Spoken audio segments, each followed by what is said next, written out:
안녕하세요. 예, 반갑습니다. 예, 저는 제가 늘 존경하고 흠모하는 정가원장 스님께서 바로 이렇게 소개해 주신 저 미산입니다. 여기 학교 출신입니다. 동국대학교. 그리고 현재 이사를 맡고 있지만 이렇게 정각원에서 여러 불자님들, 법우님들과 함께 법회를 나누는 것은 아마 처음인 것 같아요. 제 기억으로. 그래서 마음이 굉장히 기쁘고 또 설레입니다. 오늘 동국대에 막 들어오면서 보니까 차가 많이 들어오고 보니까 또 논술 시험이 있는 날인가요? 그죠? 예. 혹시 오늘 논술 시험 보는 분 여기 계셔요? 학부모들? 네, 한번 손 들어보세요. 이렇게 계시군요. 예, 손 내리시고요. 예. 논술 시험 보니까 지금 마음이 좀 불안하신가요? 차분해요? 예.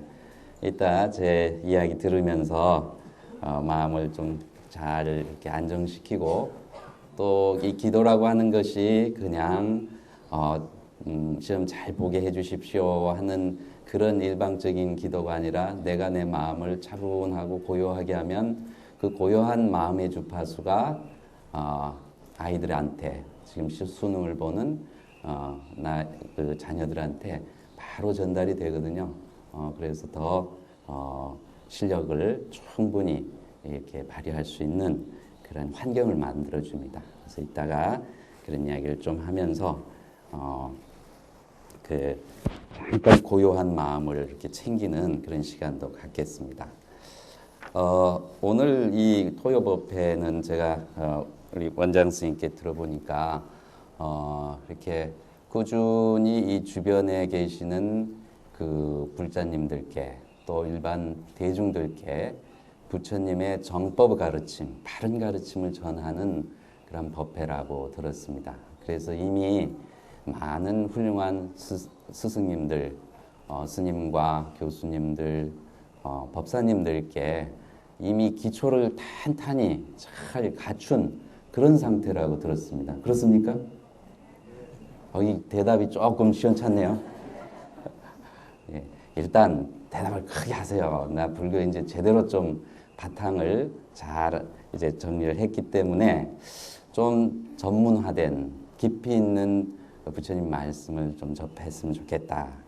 또 정가원장 스님께서 그런 생각을 갖고 이 법회를 지금 이끌어가고 계신다고 들었습니다. 그 첫 번째 이제 그 프로그램으로 42장경을 선택을 하셨죠.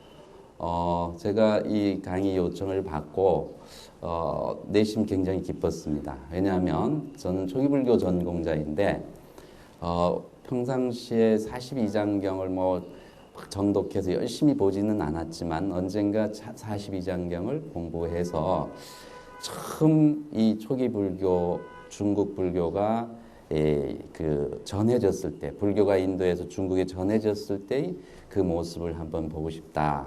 이런 생각을 하고 있었는데, 이번 계기로 제가 42장경을 보면서 이렇게 번역을, 여러분들 번역을 이미 잘 해놓으셨더라고요. 그래도 제가 쓰고 싶은 용어를 골라서 번역을 해서 여러분들과 함께 나눌 수 있어서 굉장히 기쁩니다. 이 42장경은 중국의 불교가 전해졌을 때 처음으로 이렇게 한문으로 번역된 경전입니다. 그래서 중국 최초의 한역 경전이라는 별명이 붙을 정도로 중요합니다. 시기는요, 후한 AD 1세기 경이죠. 중국 낙양에 불교가 처음 전해져서 중국의 최초의 사찰이라고 할 수 있는 백마사에서 이 경을 번역하고 강서를 했는데요. 이때 이제 가섭마등, 축법난 이 두 분이 이제 공역 함께 번역을 하신 걸로 기록이 되어 있어요. 그리고 이 한역은요, 한 10가지 종류가 있습니다. 그 중에 하나를 골라서 제 번역을 했는데, 뭐, 이제, 이게 한글 시대이기 때문에 한문, 원문을 읽고 그렇게 하면 시간이 많이 가거든요. 그래서 한글로 번역된 것을 우리가 읽으면서 공부를 해가도록 하겠습니다. 특히 이제 이 42장경 원명은요, 불설 42장경입니다. 불설 42장경인데, 중국의 그 논사들 또 불자들은 이 불조 삼경이라고 하는 경을 중요시했는데요. 그 중에 하나입니다. 불조 삼경은 불유교경, 열반경이죠. 부처님의 한 40여 년간의 행적을 쭉 기록해서 법문과 함께 해놓은 아주 유명한 경입니다. 그다음에 유산 대원선사의 경책, 수행하는데 아주 기묘한 말씀들을 모아서 수행자들이 늘 옆에 가지고 독송하는 조사 스님의 말씀이 있습니다. 그리고 불설 42장경, 이게 이제 불조 3경인데 그 중에 하나, 불설 42장경으로부터 강의를 합니다. 이 불설 42장경의 특징은요, 이제 여러분들이 좀 더 자세한 내용은 제가 추천해드리는 이 책을 통해서 이제 아실 수 있겠지만, 이 3시간에 거쳐서 이 42장경 전체를 강의를 해야 되기 때문에 아주 자세한 것들은 생략할 수밖에 없습니다. 참고로 여러분들이 42장경을 더 깊이 있게 보려면은 42장경 강의라고 하는 책이 큰 술의 출판사에서 나왔는데요. 이 학담 스님께서 역해를 하셨습니다. 이 스님께서는 대승경전 선어로 또 이 아함경까지도 두루 역해하고 강서를 하신 많은 책들이 있는데, 이 42장경을 3번 지금 3판을 거듭낼 정도로 이제 이게 잘 번역이 되어 있고 해설이 잘 되어 있습니다. 이 책을 좀 더 깊이 있게 공부하실 분들은 참고하시고요. 저는 이제 제가 초기 불교 전공자니까 초기 불교 입장에서 42장경을 보기도 하고, 저는 초기 불교를 처음부터 한 건 아니고요. 제가 유학하기 전에는 선불교, 그러니까 우리 동국대 불교대학의 선학과 일기입니다. 일기 출신이죠. 그래서 이 참선 수행에 대해서 늘 제 나름대로 그 고민을 하고 더 깊은 공부를 하기 위해서 이제 노력을 저 나름대로 했습니다. 저는 제 그 초기경전 강의라는 책을 보면 제가 어떻게 공부하고 어떻게 수행했는지에 대해서 이야기식으로 잘 나와 있는데, 어릴 때 그 출가해서 간화선 수행을 했습니다. 그래서 10대 때 간화선 수행을 했기 때문에 제 마음속 깊은 곳에는 항상 이 간화선이 뿌리가 되어 있습니다. 한국 선불교가. 그런데 동국대에 와가지고 도대체 부처님의 초기 경전의 말씀이 무엇인가라고 하는 이제 궁금증을 갖게 됐는데, 그 계기는 이 동국대 불교대학에 그 고익진 교수님이 계셨어요. 고익진 교수님께서 원시 불교 강의를 하셨는데, 그때 원시 불교는 빨리어 경전, 또 아함경, 빨리어 니까야, 그리고 아함경을 중요시한다. 여기에 부처님의 초기 음성이 가르침이 잘 담겨 있다. 그래서 이제 그때부터 여기에 관심을 가지고 스리랑카로, 인도로, 그리고 영국으로 가서, 영국은 특히 옥스퍼드에 빨리 텍 소사이어티, 빨리 성전협회, 초기 경전을 한 오랫동안 100여 년 가까이 연구해온 그런 전통 있는 유서 깊은 연구소가 있습니다. 거기에 가서 직접 연구를 하고 돌아왔는데요. 돌아와서 아까도 말씀드린 제 뿌리가 간화선이고 대승불교이기 때문에 대승경전과 조사화록을 저 나름대로 쭉 보고 있습니다. 제가 있는 선원에서 주요 대승경전을 강의를 이제 한 3년, 4년에 거쳐서 했고요. 이제 내년부터는 거기서 엑기스를 뽑아서 제가 늘 이야기하는 연기 중도설의 바탕 위에서 그걸 해설을 다시 강의를 하려고 합니다. 그리고 조사어록도 마찬가지로 연기 중도 입장에서 다시 열람을 해서 우리 글자들과 나누려고 하는 계획을 가지고 있습니다.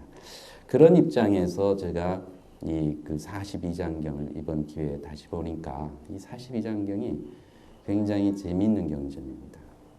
그리고 복합적인 경전이에요. 이게 단순히 초기에 니까야나 아함경의 그 느낌만 여기 담겨 있는 게 아니라 선불교와 대승불교의 그러한 이 느낌들이 있는 그런 그 구절들이 여기저기에 보석처럼 박혀 있습니다. 그래서 제가 늘 추구하는 부처님의 말씀은 초기 불교, 대승불교, 선불교 이렇게 나누어서 선불교만이 옳고 대승불교만이 옳고 초기 불교만이 옳다고 하는 그런 편견으로부터 벗어나야 된다. 요즘 초기 불교가 지난 한 20년 동안 연구되고 또 윗바사나 수행, 사마타 수행 외국에서 많이 돌아가지고 꽤 많은 분들이 스님들을 포함해서 이제 초기 불교 근본주의자들이 생기기 시작했거든요. 초기 불교의 가르침만이 이게 핵심이고 또 부처님 정설이지 이 대승불교나 선불교의 가르침은 아니다. 이런 입장을 가진 분들이 여기저기에 보이고 또 인터넷상에서 그런 글을 끊임없이 올림으로 해서 이 한국에서 선불교나 대승불교를 하신 불자들 스님들이 굉장히 혼동스러워하는 경우들을 제가 많이 봤습니다. 그래서 이 42장경은 그것을 다 이렇게 아울러서 회통할 수 있는 그런 경전 구절들이 있어서 제가 그걸 보고 매우 기뻤고 또 이런 기회를 정가본에서 제공해 주셔서 감사하다는 말씀을 이 자리를 통해서 전해드립니다. 자, 그러면 서론은 이렇게 하고요. 바로 경전 강설로 들어가겠습니다. 여러분들 그 자료집 이게 유인물 이렇게 펴보시면 안쪽에 42장경 중국 최초의 한역 경전 가섭마등과 축법난 공역 이렇게 되어 있죠. 제가 이제 지금 계속해서 오늘 그리고 다음 주까지 세 번에 거쳐서 이 42장경을 여러분들께 번역해서 강수를 해드릴 겁니다. 경을 시작하며 해서 서분이라고 되어 있는데요. 이 서분은요, 보통 이제 정형화된 대승경전을 보면 아니면 초기 경전도요, 여시하문이라고 하는 말로 시작이 됩니다. 근데 이 경전은 1세기경, 그것도 한 서기 53년인가요? 그때 번역된 거기 때문에 아주 그 초기의 형태를 여기서 볼 수가 있어요. 그래서 그런 정형화된 그 서분이 아니라 그냥 이렇게 나옵니다. 녹야원의 초전법륜, 세종께서 도를 이루신 뒤 이와 같이 사유하셨다. 욕심을 여의고 적정의 상태에 있는 것이 가장 수승한 일이다. 이렇게 큰 선정에 머무시어 여러 마장의 길을 조국받으시고 녹야원에서 사제의 법받기를 굴리셔 교진녀 등 5사람을 건져 깨달음을 얻게 하였다. 비구들이 세종께서 말씀하신 것에 대해 여러 가지 의심이 있어 부처님께 추구해 나아갈 것과 그쳐야 할 것에 대해서 여쭈면 세종께서 낱낱이 깨닫도록 가르쳐 주시니 듣는 사람들이 합장하고 공경하여 그 존귀한 가르침을 따랐다. 이게 이제 42장경을 시작하면서 부처님께서 말씀하신 그 경을 소개하기 위한 이제 영어로 하면 introduction, 즉 서론에 해당되는 것이죠. 좀 특이합니다. 일반적이진 않죠. 그래서 우리는 이게 매우 일찍 번역된 경이라고 하는 것을 이걸 통해서 볼 수가 있습니다. 또 하나 중요한 것은요, 이 42장경은요, 그냥 다른 경처럼 어떤 일정한 주제가 있어가지고 그게 체계적으로 설해진 게 아니라 아주 다양한 주제들이 이 42장 속에 다 들어가 있어요. 아주 많이 들어가 있습니다. 그래서 이제 그게 하나의 특징이고요. 또 다른 하나의 특징은 뭐냐면은 출가 대중들뿐만 아니라 재가 대중들도 바로 읽으면은 감명이 오고 공감이 가고 이걸 실천하면 내 삶이 행복하겠다 이런 생각이 들 수 있는 경구들이 여기에 여러 개가 있습니다. 그런 점에서는 이제 초기 경전 중에 단맛바다, 법구경이나 수다니바다, 즉 경집이라고 하는 경하고도 많이 닮아 있습니다. 먼저 그 서문에 대해서 다시 한번 보겠습니다. 세존께서 도를 이루신 뒤 이와 같이 사유하셨다.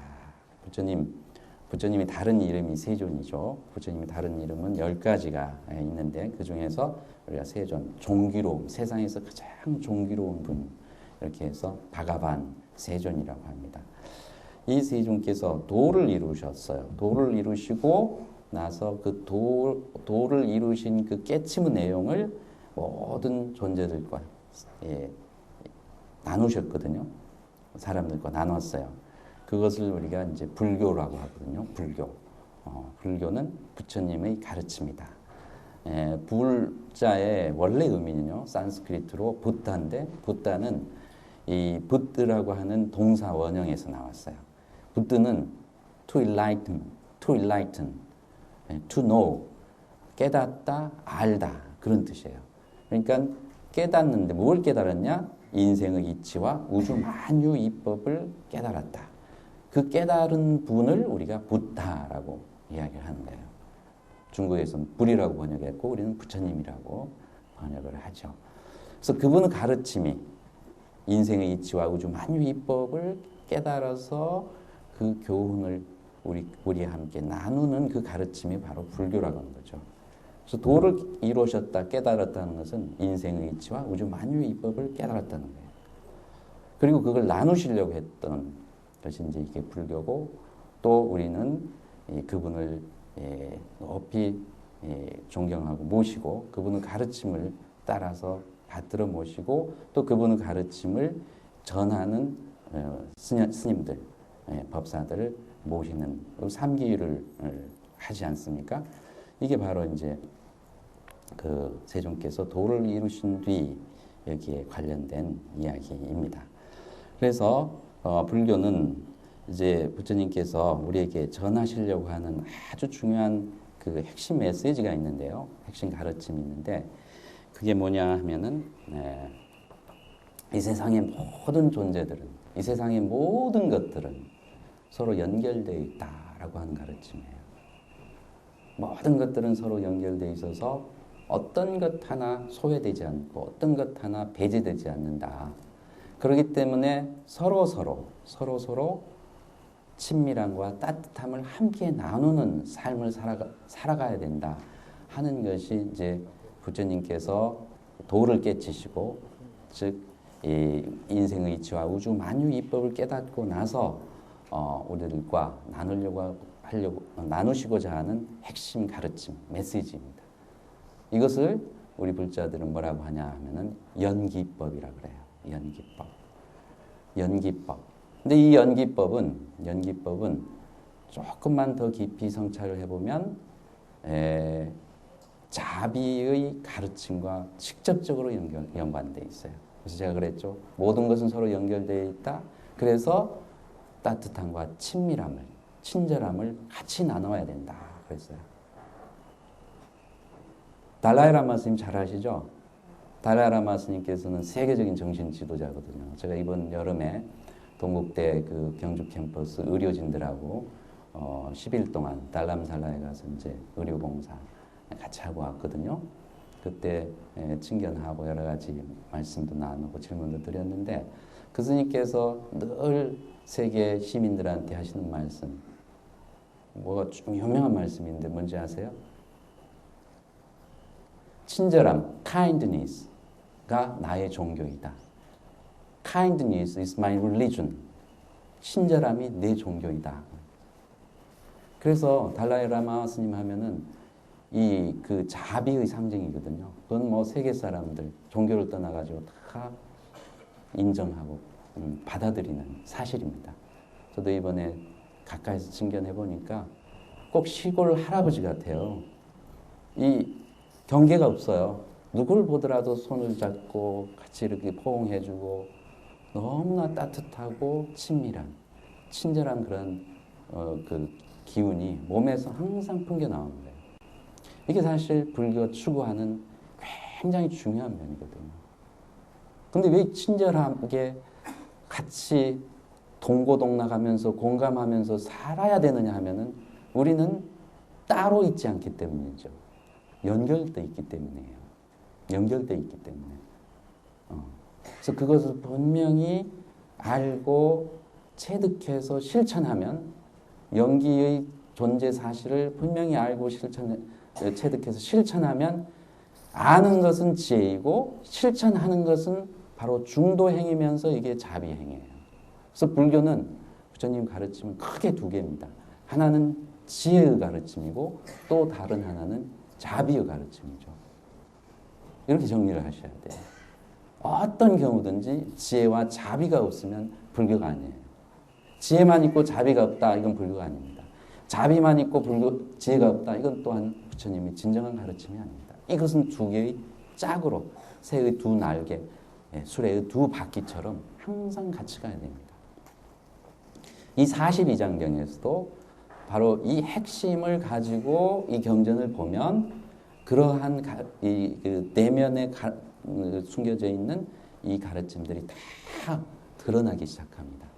그래서 연기 중도의 입장에서 이 42장경을 이제 보기 시작하는 겁니다. 왜냐하면 그것이 부처님 가르침이니까. 자, 그래서 이렇게 이제 욕심을 여의고 적정 상태에 있는 것이 가장 수승한 일이다 그러셨어요. 이렇게 큰 선정에 머무시어 여러 마장의 길을 조복받으시고 독야원에서 사제의 법을 굴리시어 교진녀 등 5사람을 건져 깨달음을 얻게 하셨다. 여기서 주목해야 될 것이 사제의 법입니다. 사제의 법. 사제의 법은 고진멸도 사성제이죠. 이 세상의 존재, 연기된 존재의 현상을 다 보니까 모두가 다 고통의 구조로 돼 있다. 갈등의 구조로 돼 있다. 이걸 이제 보신 거예요.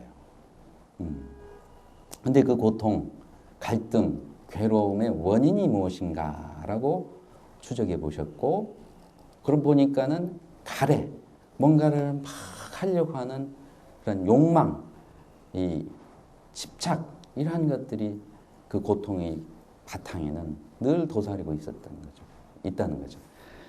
그래서 부처님께서 그럼 이 고통으로부터 벗어나는 길이 무엇인가 사유를 하고 실제 실천을 해보니까 팔정도가 가장 바른 길이구나, 조화로운 길이구나, 이걸 아신 거예요. 그렇게 되면 적정의 상태, 모든 욕망과 이 모든 번뇌 망상이 사라진 최고의 고요한 마음의 상태, 이 상태로 들어가는구나. 이걸 이제 부처님은 열반, 멸성제라고 했죠.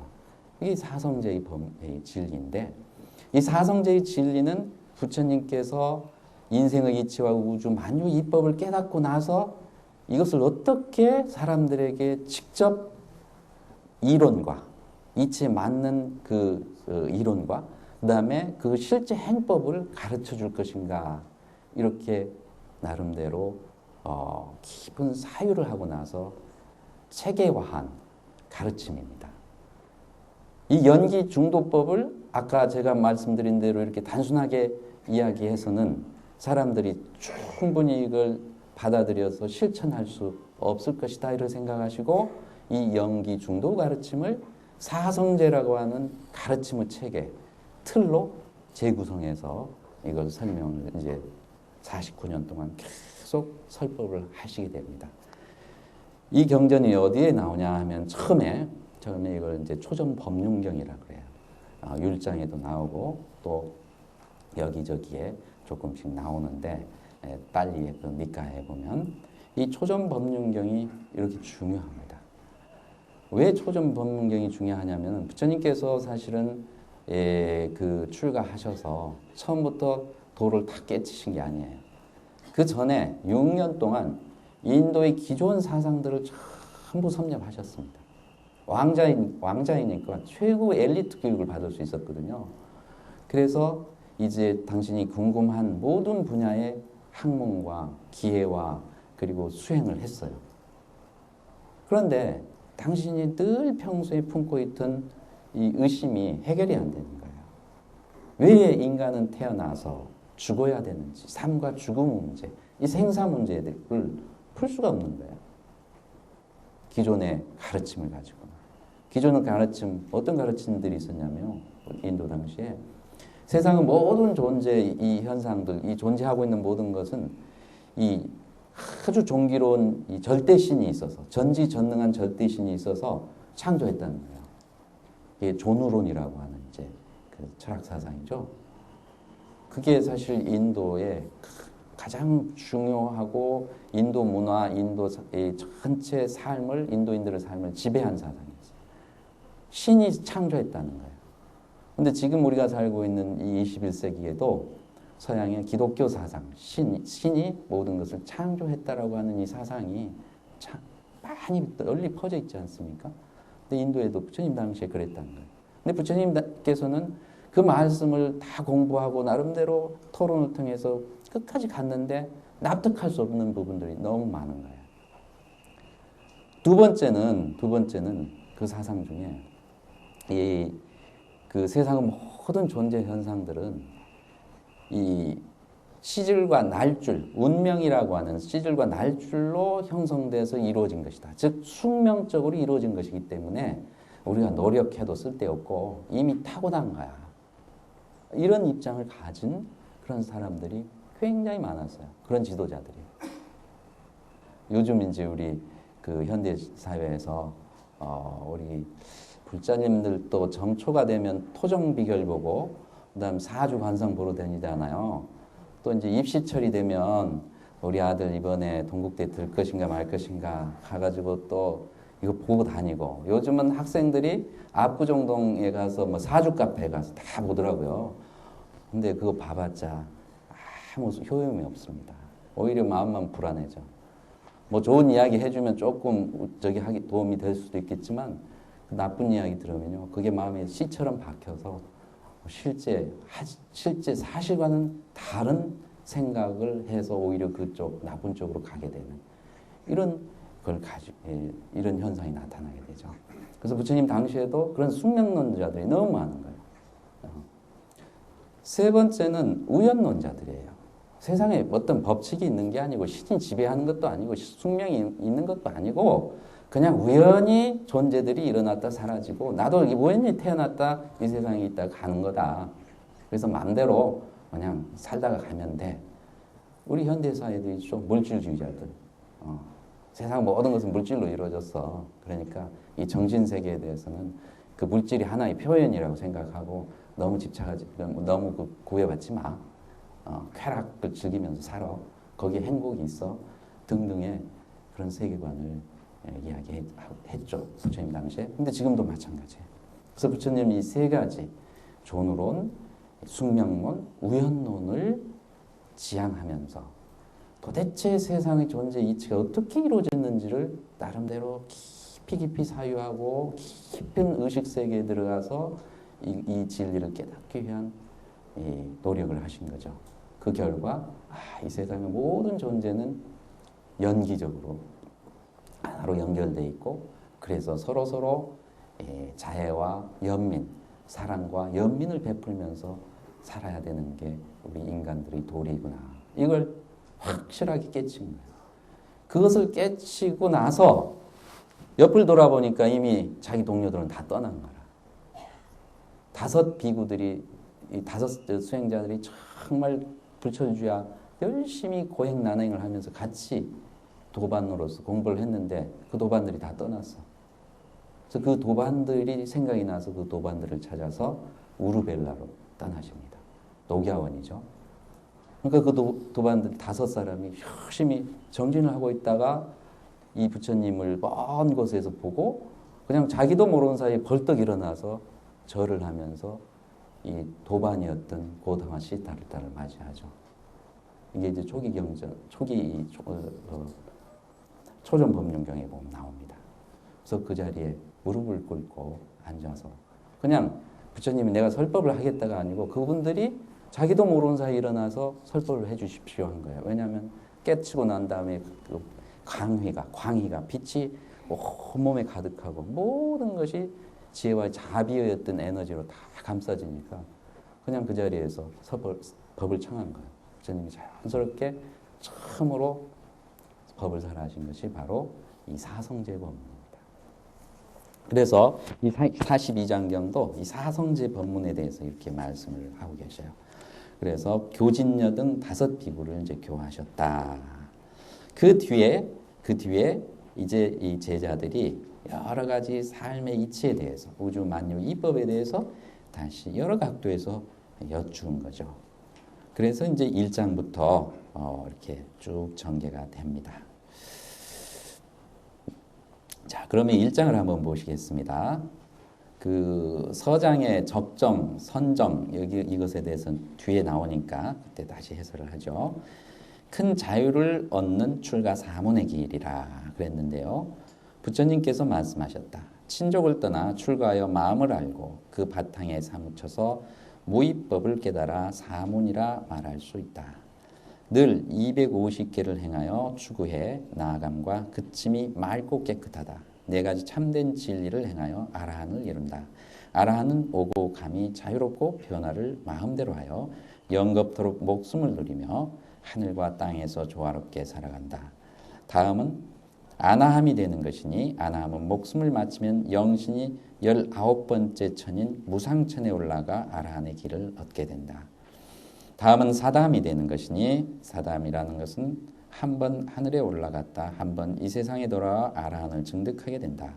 다음은 수다원이 되는 것이니 수다원이라고 하는 것은 7번 태어나고 7번 죽음을 반복하다 아라한의 길을 얻게 된다. 애욕이 끊어진 사람은 내 팔다리가 끊어진 것과 같이 다시는 그 애욕을 쓰지 않는다. 이렇게 제 1장에서는 이제 그 사성제의 진리를 행해서 어떤 결과를 얻는지에 대한 말씀을 정리해 놓고 계십니다. 부처님께서 이 인생의 이치와 우주 만유 이법, 연기법을 깨치고 나서 연기중도법을 깨치고 나서 어떤 몸과 마음의 변화가 있었는지를 이제 그 말씀해 놓으신 부분인데 이제 이것을 우리가 4가지의 그 과를 얻었다. 그래서 사과라고 합니다. 사과. 4가지의 결과, 수행의 결과를 얻었다.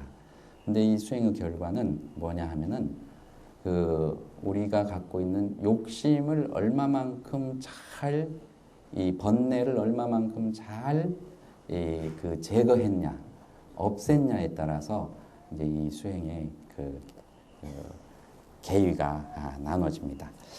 이제 여기 보면은 그 이제 여러 가지 그 말씀들이 같이 나오는데 먼저 그 아라한에 대해서 이제 말씀을 좀 드려야 되는데요. 여러분들이 이제 공부를 쭉 해보시면은 우리가 아라한이 되기 전에 그 바로 밑에 아나함이라고 하는 계위가 있고, 그다음에 사담이라는 계위가 있고, 그다음에 수다원이라는 계위.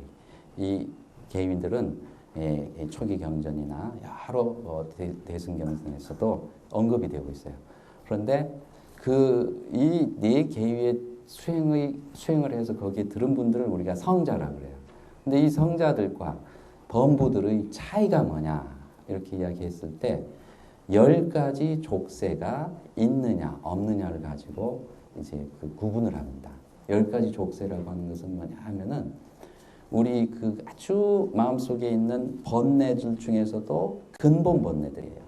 아주 미세하지만은 뿌리가 너무 깊어서 이걸 빼내기가 참 쉽지 않은 그런 번뇌들인데, 이런 번뇌들이 있느냐 없느냐에 따라서 그 과의에 들었냐 안 들었냐를 판단하게 됩니다. 그래서 여기서 보면은 부처님께서 뭐라 그랬냐면 출가삼은 친족을 떠나서 출가하여서 마음을 열고 그 바탕에 삼을 쳐서 무위법을 깨달아야 사문이라고 할 수 있다 그랬거든요. 그리고 250개를 행하여 추구에 나아감과 그침이 맑고 깨끗하다 그랬어요.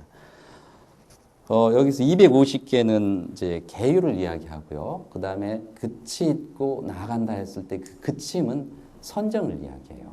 그리고 사제법은 바로 이 지혜를 이야기합니다. 그래서 불교를 우리가 지혜와 자비의 종교라고 이렇게 크게 이 두 개로 나눌 수도 있지만은 크게 세 개로 나누라 그러면은 불교는 계, 정, 해, 삼학의 종교이다. 이렇게 나눌 수 있거든요.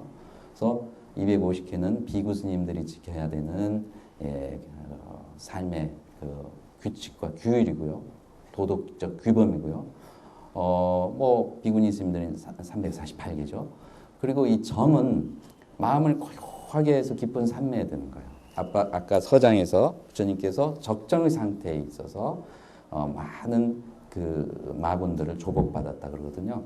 우리의 마음이요 계속 움직이고 산란해 있으면요 존재의 실상을 있는 그대로 못 봅니다.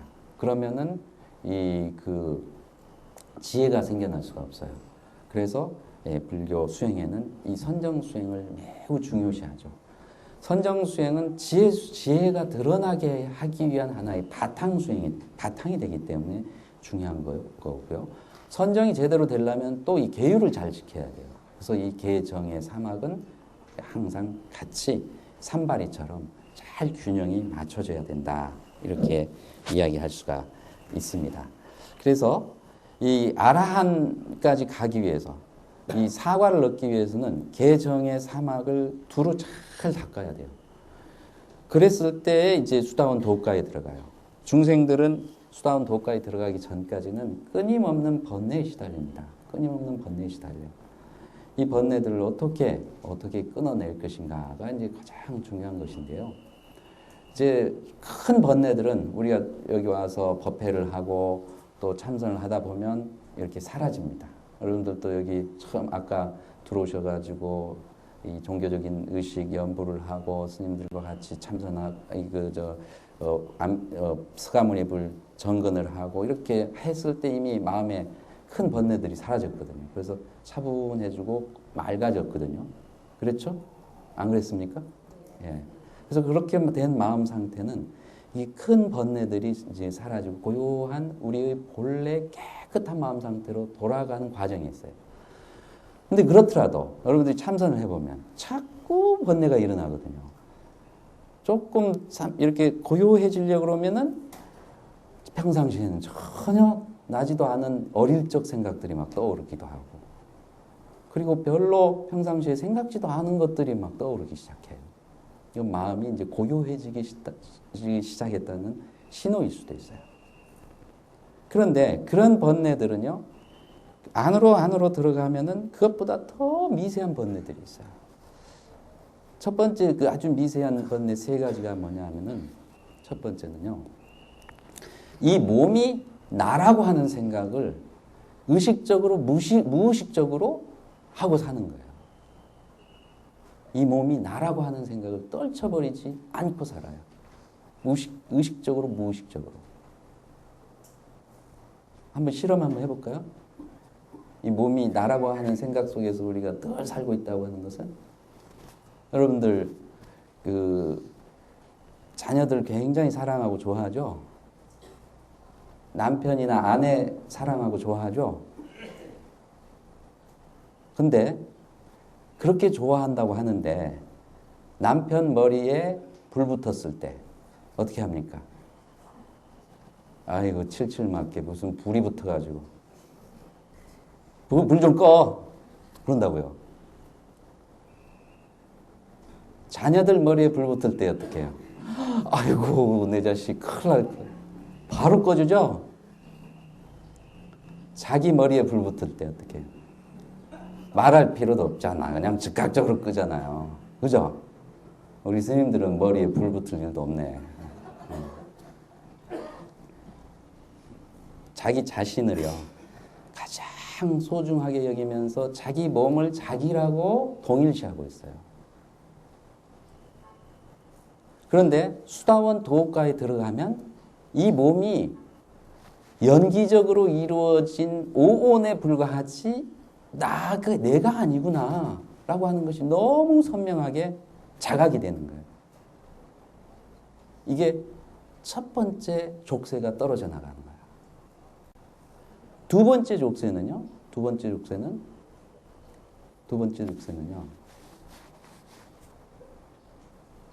부처님께서 아무리 사죄의 진리를 말씀하시고 연기 중도설을 말씀하셔도 머리로는 이해한 것 같은데 일상 삶 속에서 실천하려고 하면 욕심이 먼저 나오고 성냄이 먼저 나와가지고 도저히 수행 정각원 토요법회 맨날 나가도 집에 가서 화내고 어리석은 짓 하고 그러면 남편이 거기 나가지 마라 그러거든요. 그러니까 이게 안 돼. 왜? 머리로는 이해를 했는데 이게 실천이 안 되는 거예요.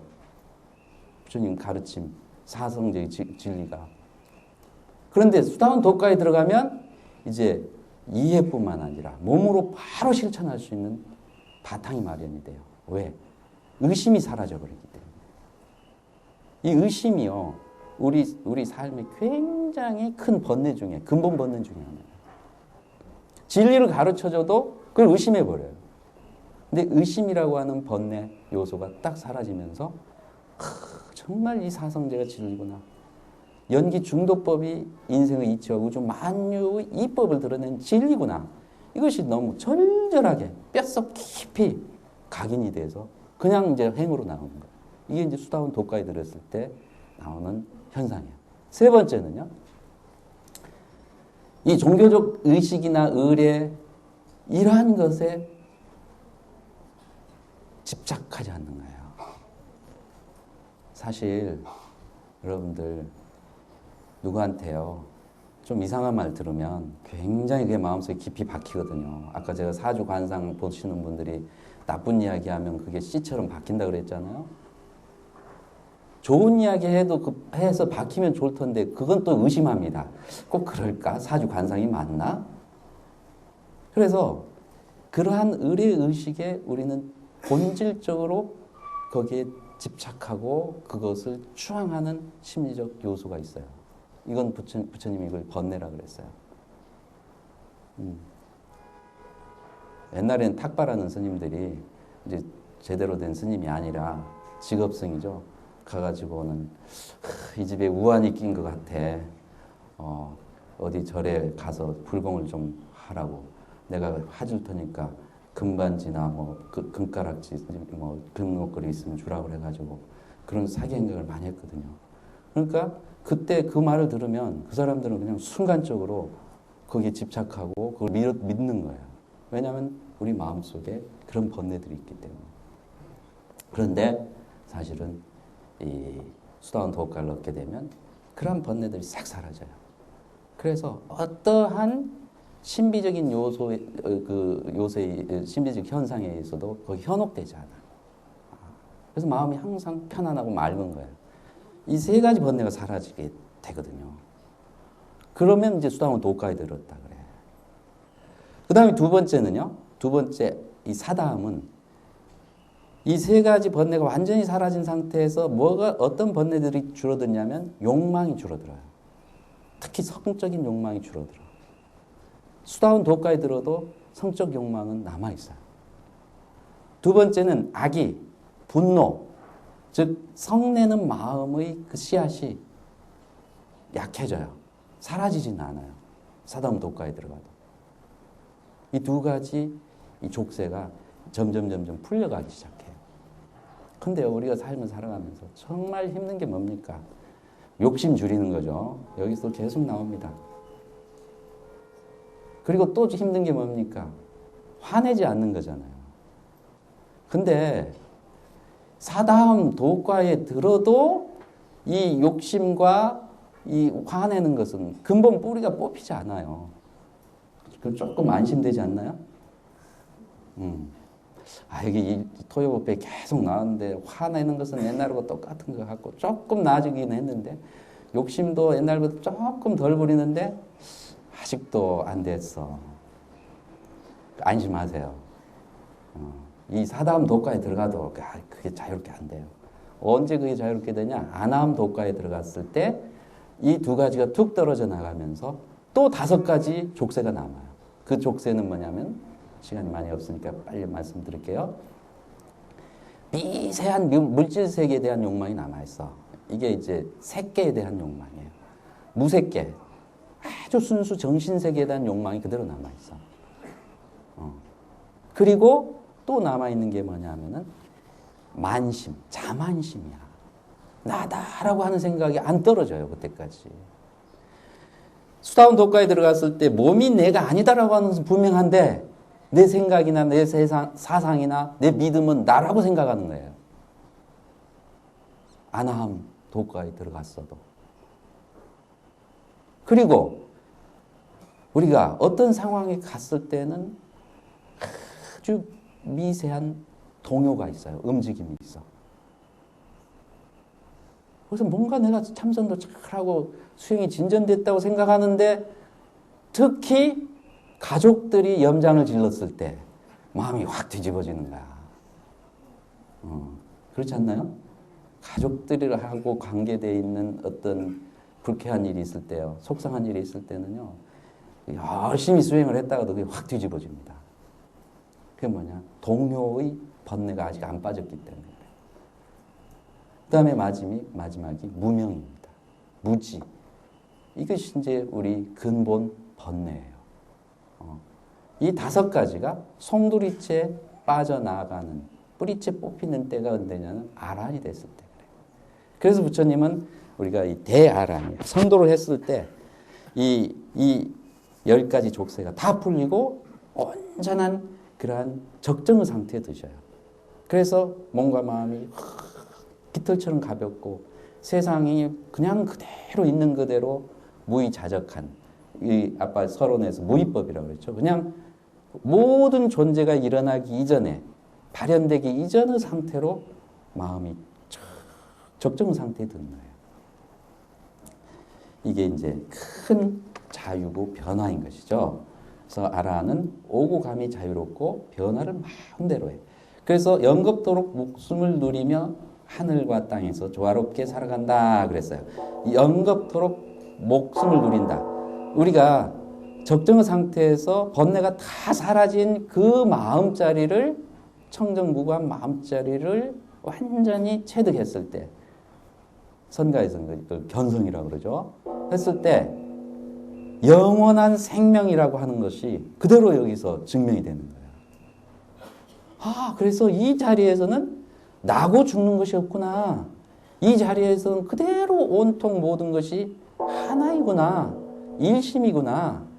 그래서 이것이 온 법계로구나 하는 것이 너무 선명하게 체득이 되는 거예요. 이게 그 말씀이에요. 그래서 영겁토록 목숨을 누리며 하늘과 땅에서 조화롭게 살아간다. 그런데 이제 이게 여기서 조금 재밌는 이야기는요. 이 한문 원전에 보면 비행변화라 그래. 나르는 행을 하고 그 변화 무쌍하게 하늘을 나른다. 그러니까 좀 막 좀 신통 모습을 여기서 보여주는 것 같은데, 사실은 이제 그 번역이 초기 번역이기 때문에 조금 이런 번역이 있고요. 그래서 저는 하늘과 땅에서 조화롭게 살아간다 이렇게 이제 번역을 했고요. 그 다음에 이제 그 밑에 보면 아나함은 목숨을 마치면 영신이 19번째 천신의 무상천에 올라간다 그랬는데, 신령영자의 이 정신신자, 신자를 썼어요. 근데 사실 초기 불교나 이쪽 그 나중 번역에서는 이런 번역을 쓰지 않습니다. 왜냐하면 영신 그러면 실체로서 뭐가 내가 있어가지고 이 생에서 저 생으로 옮겨가는 것처럼 오해할 수 있거든요. 근데 부처님의 가르침, 초기 불교 가르침은 무아를 이야기해. 어떤 실체가 영이, 신이 있어가지고 이 생에서 저 생으로 이 옷을 벗고 간다는 게 아니라 연기적으로 어떤 존재가 형성됐다가, 오온으로 존재가 형성됐다가 인연이 닿으면 연기적으로 또 업에 의해서 다음 생으로 가는 거예요. 그렇지만 이 실체, 존재 자체, 실체로서 영신은 없는 거예요. 근데 여기는 초기 번역이니까 영신이라는 단어가 나와요. 그래서 이 주의를 해야 됩니다.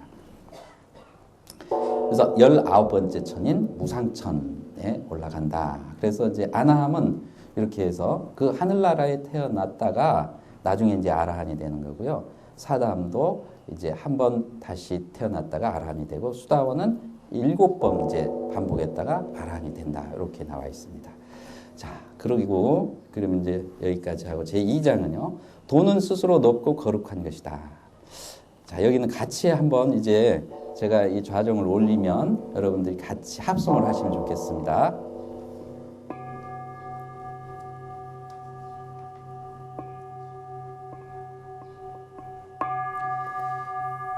도는 스스로 높고 거룩한 것. 부처님께서 말씀하셨다. 큰 소리로 합성하십시오. 출가 사모는 욕심을 끊고 예착을 버리고 마음 바탕을 알아 부처님이 깊은 이치를 통달하여 무의법을 깨달아 안으로 얻는 바 없고 밖으로 구하는 바 없어서 마음이 도에도 얽매이지 아니하고 또한 업도 치지 아니하여 생각 없고 지음 없으며 닦아 가지지도 않고 깨달아 얻지도 않아서 모든 지위를 거치지 않고 스스로 높고 거룩하니 이것을 이름하여 도라고 한다. 자, 여기가 이제 바로 도를 깨친 그 마음자리, 청정무구한 본성, 중도 자성자리를 드러낸 부분입니다. 이 부분은 초기 불전, 아함경이나 니까야, 빨리어로 된 초기 불전하고는 색깔이 많이 틀려요. 대승경전이나 선적인 요소가 여기에 그대로 드러나고 있어요. 출가사모는 욕심을 끊고 애착을 버려 마음 바탕을 알아 부처님의 깊은 이치를 통달하여 무의법을 깨달아야 된다 그랬거든요. 욕심 끊고 애착 버리는 거예요. 그것은 똑같이 이야기해요. 그런데 초기 불교에서는요, 마음 바탕에 대한 이야기가 많지 않아요. 마음 바탕.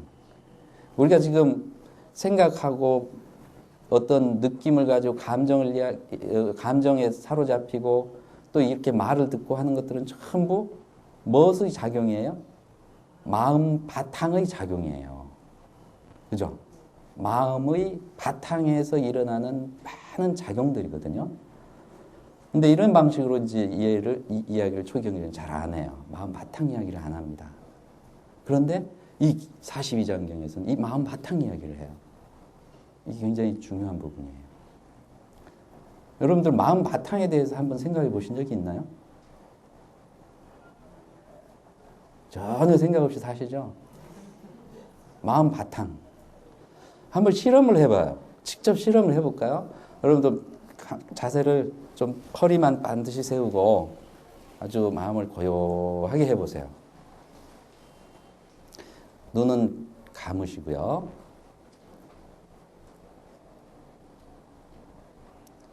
눈을 감기 때문에 이제 아까 보였던 여러 가지 사물들이 보이지 않고 그냥 어두컴컴한 느낌만 있습니다. 자, 귀는 열려 있어요. 밖에 있는 여러 가지 소리들이 들립니다. 그런데 이 순간 여러분들이 지금 들어야 될 소리는 이 좌종의 소리입니다. 소리는 진동으로 되어 있거든요. 의미가 있으면 말이고요. 리듬과 의미가 같이 있으면 노래고요. 그냥 소리만 있으면 이건 진동입니다. 이 진동은 이 세상에 지금 가득 차 있어요. 우리 마음과 함께 가득 차 있습니다. 마음 바탕 위에서 이 진동이 그대로 느낌으로 느껴집니다.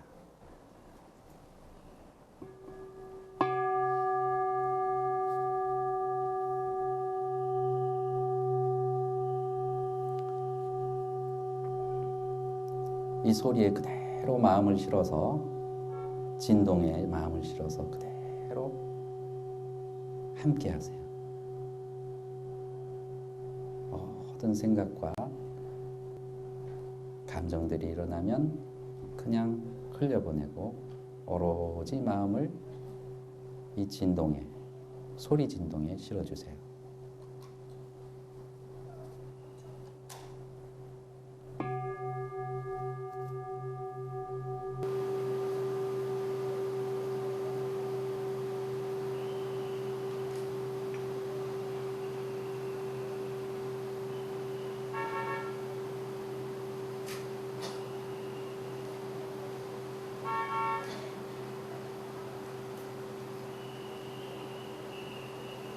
진동이 점점 약해지면 그 약해지는 것을 느끼면서 끝까지 놓치지 않고 따라가 보세요.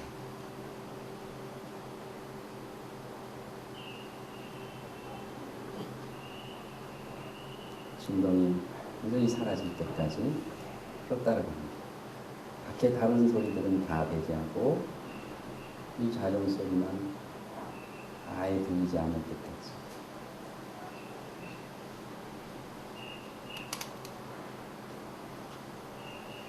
자정 소리가 완전히 사라진 곳에서 그 사라진 곳의 공간을 느껴보세요.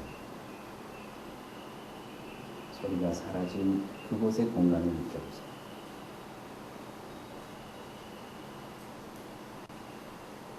자, 눈을 뜨시고요. 어떻게 느껴집니까? 소리는요, 이 공간 속에서 파장을 타고 이렇게 들어오거든요. 근데 우리가 소리를 들을 때는 소리 자체만 듣지 공간을 못 느껴요. 안 느낍니다. 그렇게 뇌가 훈련되어 있어요. 이 컵을 한번 보세요. 보이시죠? 자, 여기 컵이 있습니다. 자, 이 컵하고 컵을 둘러싸고 있는 공간하고 같이 느껴보세요. 공간이 느껴지나요? 지금도 공간이 느껴집니까? 안 느껴지죠? 이렇게 우리는 공간에 대한 인식을 의식적으로 무의식적으로 안 하고 살아요. 그래서 어떤 현상이 벌어진지 아세요? 우리는 어떤 생각이 일어났을 때, 감정이 일어났을 때, 그 생각과 감정에 딱 찐득이처럼 붙어가지고 집착을 해서 그 주변을 보지를 못합니다. 이게 우리 의식에 지금 고착된 상태, 의식이 좁아져 있는 상태예요. 그런데 우리가 이 참선하고 공부를 수행을 계속 하다 보면 의식이 확장이 되면서 이걸 보면서 이 공간을 같이 봐요. 소리를 들으면서 소리가 들리는 공간을 같이 봐요. 생각이 일어나면 생각이 일어나는 것을 보면서 생각이 일어나는 바탕을 같이 봐요. 마음 바탕. 이 마음 바탕을 같이 보기 시작하고 그것이 점점 확연해지면 이 세상의 모든 존재가 이 마음 바탕 위에서 이루어지고 있다고 하는 것이 어느 날 각 생생하게 느껴집니다. 이게 그 말씀입니다. 욕심을 보고 애착을 버립니다. 욕심과 애착은 전부 생각과 감정에서 나오거든요. 근데 생각과 감정이 나오는 마음 바탕을 딱 보면 그걸 알아서 부처님이 깊은 이치를 통달하여 무의법을 깨달아. 그 마음 바탕에서 모든 것이 나오기 때문에 마음 자체는 무의법이에요. 조작된 게 없어요. 여기는 생사도 없고 이추도 없고 장단도 없고 뭐 없어요. 그냥 있는 그대로 그대로 이대로일 뿐이에요. 텅텅 빈 공일 뿐이에요. 공인 마음일 뿐이에요. 그런데 이것이 현상으로 나타날 때는 구체적인 사물로, 구체적인 생각으로, 감정으로 해서 이 세상의 모든 역사가 문화 현상이 벌어집니다. 그래서 무의법의 입장에서 보면 안으로 얻는 바가 없고 밖으로 구하는 바가 없어. 마음이 도에도 얽매이지 않고 또한 업도 짓지 않아. 생각이 없고 지음이 없어. 무장. 닦아가지지도 않고 깨달아 얻지도 않아서 모든 지혜를 거치지 않고 스스로 높고 거룩하니 이것을 이름하여 도라고 한다. 이 말씀은요, 지금 선가에서 하는 말씀이고요. 아주 근본을 드러내는 말씀이에요. 이 42장은요, 초기 경전만이 아니에요. 선어록과 그 대승경전의 가르침이 여기에도 대도 녹아있는 것을 알 수가 있습니다. 불교를 좀 많이 했어도 이 말 들으니까 좀 어리벙벙하죠.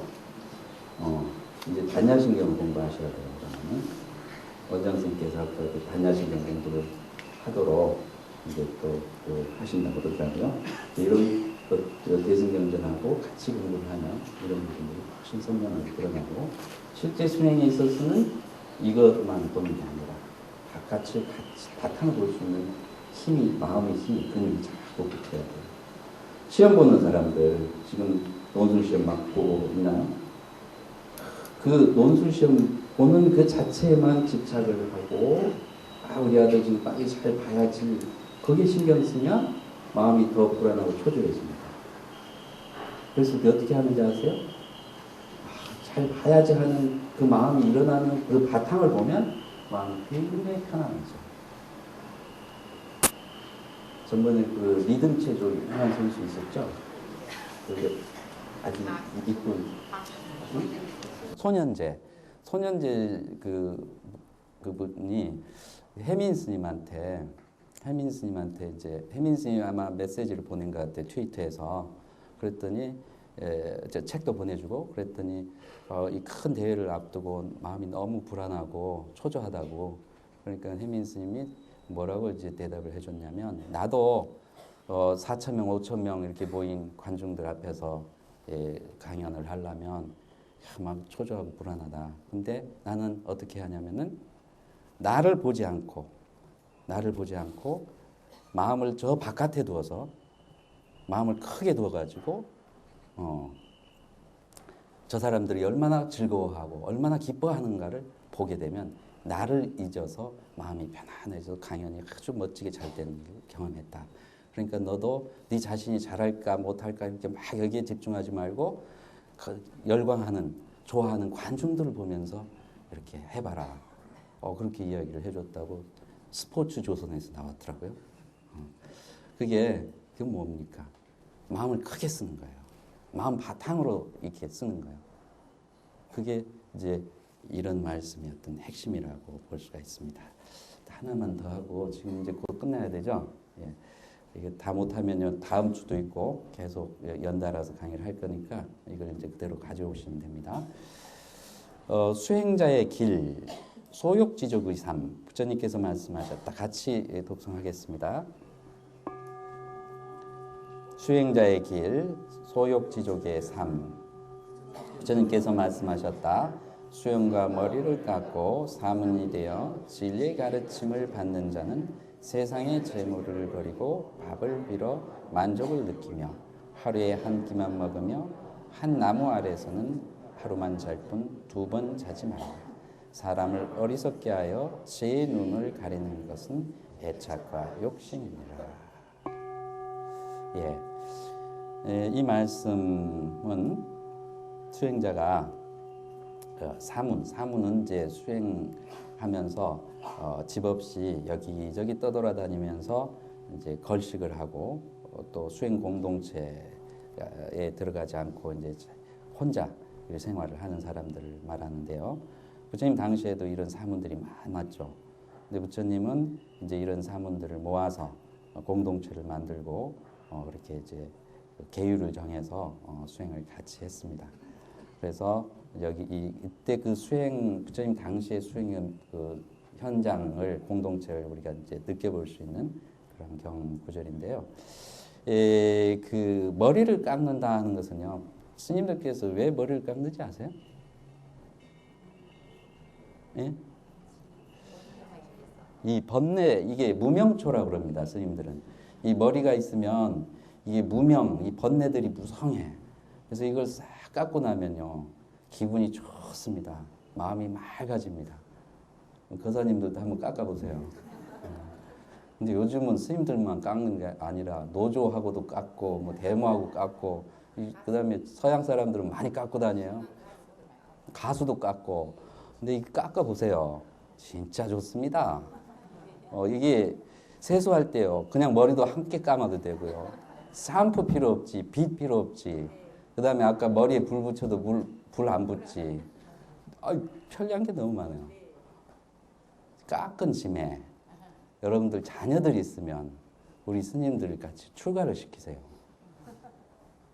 아이고 스님 저는 신심은 있는데요. 우리 아들 딸 출가시키는 것은 반대입니다. 이런 분들이 대부분인데 출가 안 시키면요 한국 불교가 망하기 시작합니다. 왜냐하면 승려들의 숫자가 너무 부족해지고 있어요. 지금 반으로 줄었습니다. 부처님 이런 소중한 법을 전할 수 있는 이 스님들, 승가가 없으면 이 불교 망합니다. 그래서 정말 내가 신심으로 이 법이 소중하고 귀하다 그러면 정말 여러분들 자녀들 여럿이 있으면 딱 한 분만 출가를 시키세요. 우리 여기 동국대 우리 아주 훌륭한 스님들 많이 계시거든요. 그 앞으로 출가시키면 되잖아요. 머리 깎는 이야기 하니까 이 말이 나오네요. 그죠?